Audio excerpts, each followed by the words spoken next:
शिवलिंग पर हर बार गिरती है बिजली। पौराणिक कथा।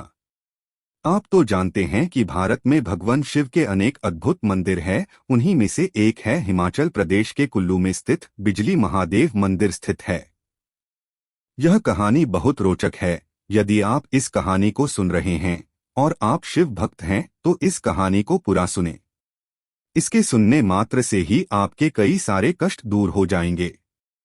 भगवान शिव का अनादर न करे, इसे पूरा जरूर सुने। कुल्लू का पूरा इतिहास बिजली महादेव से जुड़ा हुआ है। कुल्लू शहर में ब्यास और पार्वती नदी के संगम के पास एक ऊंचे पर्वत के ऊपर बिजली महादेव का पुराना मंदिर है। ऐसी मान्यता है कि यह घाटी एक विशालकाय सांप का रूप है। इस सांप का वध भगवान शिव ने किया था। जिस स्थान पर शिवलिंग मंदिर है वहां शिवलिंग पर हर 12 साल में भयंकर आकाशीय बिजली गिरती है। बिजली गिरने से मंदिर का शिवलिंग कई भाग में खंडित हो जाता है। यहाँ के पुजारी खंडित शिवलिंग के टुकड़े इकट्ठा कर मक्खन के साथ आपस में जोड़कर पूजा करने लगते हैं। कुछ ही महीने में शिवलिंग पहले जैसा ठोस रूप का धारण कर लेता है।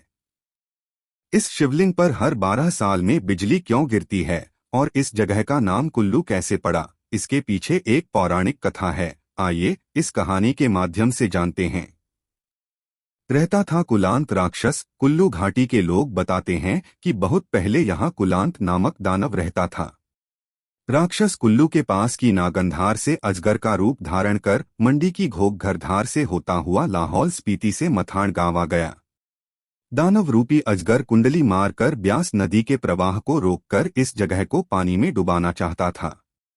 इसके पीछे उसका मकसद यह था कि यहाँ रहने वाले सभी प्रकार के जीव जंतुओं को पानी में डुबोकर मरना चाहता था। भगवान शिव दानव के इस विचार से बहुत चिंतित हो गए। अजगर के कान में धीरे से बोले, भगवान शिव। बड़े दिनों के बाद भगवान शिव ने उस राक्षस रूपी अजगर को अपने विश्वास में लिया। शिव ने उसके कान में कहा कि तुम्हारी पूंछ में आग लग गई है। इतना सुनते ही जैसे ही कुलांत पीछे मुड़ा तभी शिव ने कुलांत के सिर पर त्रिशूल वार कर दिया। त्रिशूल के प्रहार से कुलांत मारा गया। कुलांत के मरते ही उसका शरीर एक विशाल पर्वत में बदल गया। उसका शरीर धरती के जितने हिस्से में फैला हुआ था वह पूरा की पूरा क्षेत्र पर्वत में बदल गया। कुल्लू घाटी का बिजली महादेव से रोहतांग दर्रा और उधर मंडी के घोघरधार तक की घाटी कुलांत के शरीर से निर्मित मानी जाती है। कुलांत से ही कुलूत और इसके बाद कुल्लू नाम के पीछे यही किंवदंती कही जाती है। भगवान शिव ने इंद्र से कहा था इस स्थान पर गिराएं बिजली। कुलांत दानव के मारने के बाद शिव ने इंद्र से कहा कि वे 12 साल में एक बार इस जगह पर बिजली गिराया करें। हर 12वें साल में यहाँ आकाशीय बिजली गिरती है। इस बिजली से शिवलिंग कई टुकड़ों में बंट जाता है। शिवलिंग के टुकड़े इकट्ठा करके पुजारी मंडली शिवलिंग के बिखरे टुकड़े को मक्खन से जोड़कर शिवलिंग स्थापित कर लेता है। कुछ समय बाद शिवलिंग अपने पुराने स्वरूप में आ जाती है। बिजली शिवलिंग पर ही क्यों गिरती है? आकाशीय बिजली शिवलिंग पर गिरने के बारे में कहा जाता है कि भगवान शिव नहीं चाहते थे कि जब बिजली गिरे तो वहां के जनता और जीव जंतु को इससे नुकसान पहुंचे। इसलिए भोलेनाथ लोगों को बचाने के लिए इस बिजली को अपने ऊपर गिरवाते हैं। इसी वजह से भगवान शिव को वहां उनको बिजली महादेव कहा जाता है। भादों के महीने में यहाँ बहुत भीड़ लगा रहता है।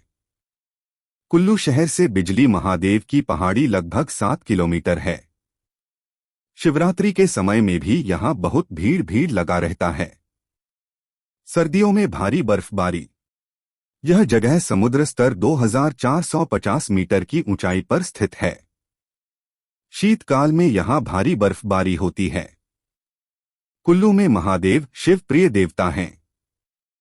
बिजली महादेव का अपना ही एक अलग इतिहास है। ऐसा लगता है कि बिजली महादेव के इर्द गिर्द समूचा कुल्लू का इतिहास घूमता है।